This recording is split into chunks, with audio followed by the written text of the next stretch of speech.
Back to do another YouTube video. It's your boy RIG. Today we're gonna react to why Dean Ambrose had to leave WWE. We're gonna react to why Dean Ambrose had to leave WWE. I'm gonna make sure I put the link in the description in the link. Let's get right into the video.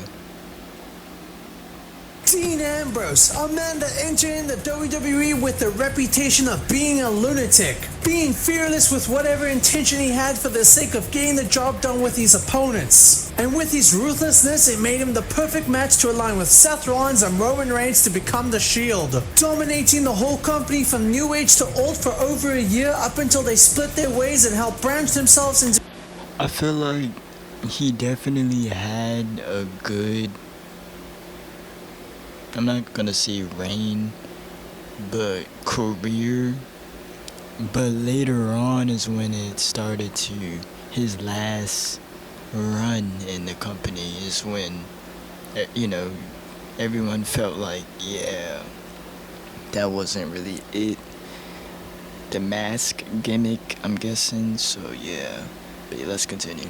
Becoming household names for WWE. But even when the spotlight truly found Dean Ambrose, it truly just never belonged to him, because even in the light, he was still standing in the shadow of his own partners. Hola everyone, my name is Nando, and for today's video, we're going to be taking a look at Dean Ambrose's career in the WWE, but more specifically, diving into the mere moments that collectively had Dean... Hold on, let's skip a little bit. That was a good intro. Let's continue. Heel turn, as Punk revealed on the infamous Colt Cabana Art of Wrestling podcast. Also, it's just crazy how this podcast led to this, and to this.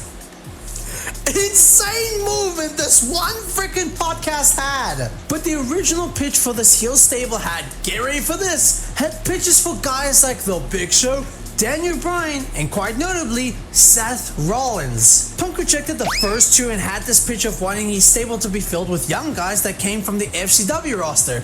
FCW was Florida Championship Wrestling. Basically, it was the NXT before the NXT. So Punk made the pitch to have Seth Rollins, Dean Ambrose, and Cassius Ohno. But Triple H and Vince both dropped Cassius as they wanted to elevate their new rookie named Cassius Ohno. Man.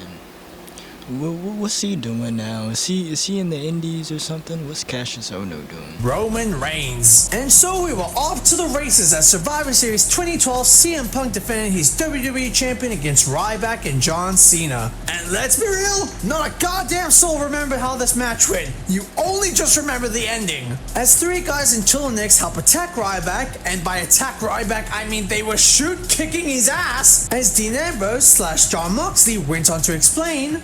I remember the first night we were attacking Ryback, and I remember CM Punk pulling us to the side, but he was like, people are going to be told not to sell for you. Somebody's probably in Ryback's ear telling him no. Well, I know that this moment right here, that I have it on DVD. I don't know, do I still have that? Probably don't, but I had it on DVD, and I done seen this match a lot of times, and CM Punk still retained, all because of the Shield. I think the lights had went dark or something, and then they had came out and just attacked them, and attacked mostly Ryback. They done attacked Ryback plenty of times, because this was the time when the Shield was helping CM Punk.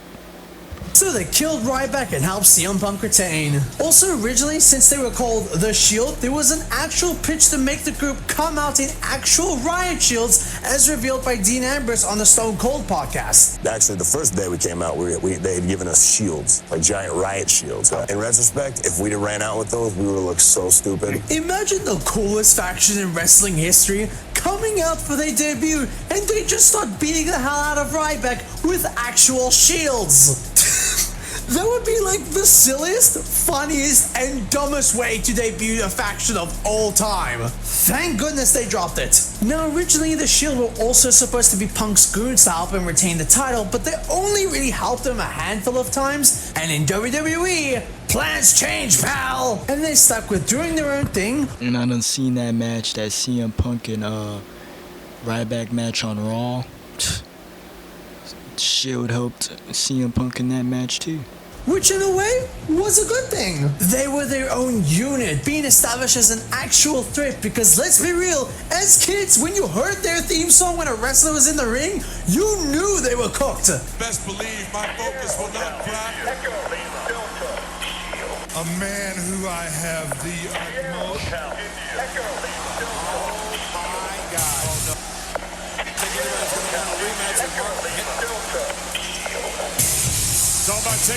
And the success of their dominance helped them achieve winning the tag team champions and most importantly the United States champion. Yeah, man, they all had gold at one point. Dean was the only one with the singles title. That excited Dean Ambrose so much that he blatantly yelled to the camera, "Give me the effing belt." Now, even with the group being successful here, there was always a clear denominator that showed WWE's main priority. And that is, Seth Rollins was Triple H's guy, and Roman Reigns was especially Vince McMahon's guy. Everything about the group's creation, the main focus was always about Roman Reigns. When CM Punk had to face the Shield in a 3-on-1 handicap match, it led to this very infamous clip from the Colt Cabana podcast. The pay-per-view, it's to protect, like, they're through so really Punk being the one to turn heel and face Roman Reigns at WrestleMania 30, with the possibility of Seth Rollins being a special guest referee, but the group got Triple H to help them decline the idea. My gosh, imagine where all three of these men would have been had this idea actually happened. Their plans for Roman to be this big star was as far noted to be around 2012, when Daniel Bryan won the World Heavyweight Championship at WrestleMania, you know, the title that WWE was forced to let him win because the fans wanted him more than anyone else. But even with that, Vince still told Bryan to his face that Roman was set to be the next John Cena. When I won the World Championship at WrestleMania, speechless. But on June 2nd, 2014, after the Shield had just defeated Evolution for a second time, Batista was like, "Screw this, I'm out. I'm gonna do Guardians of the Galaxy now." What are you gonna do? You're gonna run back to Hollywood? Huh? You're gonna run back to Hollywood when your movie craps out there? Triple H revealed to the Shield that he had a plan B, and that plan B was Seth Rollins. Now that you think about it, both of those segments happened in the same night. Batista quit, Shield break up. He betrayed the Shield, beating them down senselessly, and thus led Seth Rollins to join Triple H's faction in the Authority. This was a breakup that tore and shocked many people, but this thankfully began a new era where WWE had lost one of their biggest factions to now receiving 3 potential main event stars. Well, I say potentially 3.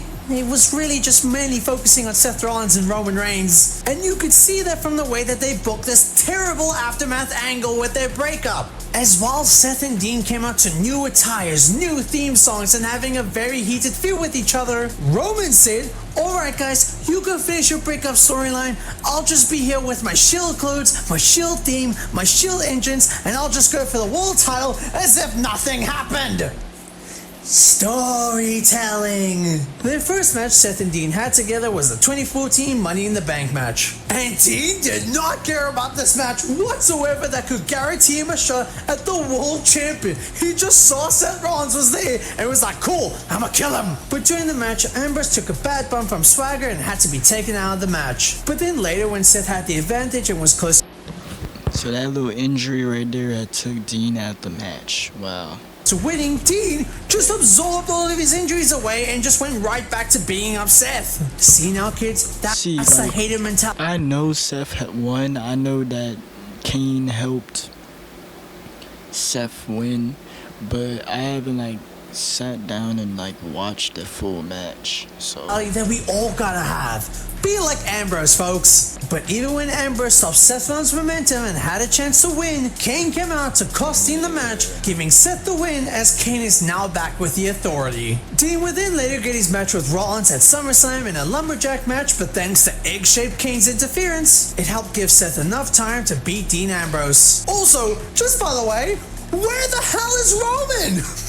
Save your brother, my dog! So to make sure Seth wouldn't win another match with some help, they had Seth and Dean face off in a Hell in a Cell match. To which Dean had the match won, but then Bray Wyatt costed him the match by spooking him with a freaking hologram and then attacking him afterwards to help Seth get the win. And afterwards, wow! you could really see how little WWE valued Dean Ambrose compared to the other two. Like Seth was built up as WWE's next top heel, being put with the Authority, which is WWE's team version of Vince McMahon's corporation. Seth was having a big And supply. around that time, I didn't like that, but now that I'm like older, that him being a heel, Seth Rollins, the heel gimmick in 2014 and 2015, all of that, him being a heel, being with the Authority, even though I don't really like the Authority much, I actually like Seth Rollins' heel gimmick. Him still as a heel is good too, but his heel gimmick and around that time. But yeah, we're gonna end it here. I know I didn't do the full video, but if y'all want to see a part 2, just let me know in the comments. That was why Dean Ambrose had to leave WWE. I'm gonna make sure to put the link in the description in the comments down below. More videos coming. Subscribe, like, comment. Tell me what you guys want to see next in the comments down below. I got more videos coming. Uriah out.